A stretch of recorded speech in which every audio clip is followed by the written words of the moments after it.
যশোরের অভয়নগরে ১২টি ককটেল বোমাসহ একজনকে আটক করেছে র‍্যাব-৬। বিস্তারিত জানাচ্ছেন মোহাম্মদ মাসুম সরদার। র‍্যাব-৬ সিপিসি-3 যশোর ক্যাম্পের একটি আভিযানিক দল ৯ মার্চ সন্ধ্যা ৫টা ১৫ মিনিটের সময় গোপন সংবাদের ভিত্তিতে যশোর জেলার অভয়নগর থানাধীন উত্তর সিদ্ধিপাস নাউলি আরপাড়া এলাকায় বিশেষ অভিযান পরিচালনা করে। মোহাম্মদ সুলতান গাজী নামে একজনকে আটক করেছে র‍্যাব-৬।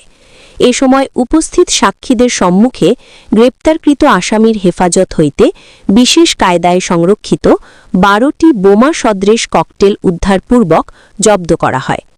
গ্রেপ্তারকৃত আসামির বিরুদ্ধে সংশ্লিষ্ট ধারায় মামলা দায়ের করত পরবর্তী আইনগত ব্যবস্থা গ্রহণের জন্য জব্দকৃত আলামতসমূহ ও আসামিকে যশোর জেলার অভয়নগর থানায় হস্তান্তর করা হয়।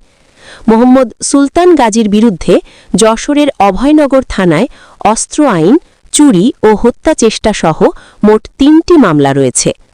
দৈনিক ইবি নিউজ, আমরা দেশ ও মানুষের কথা বলি।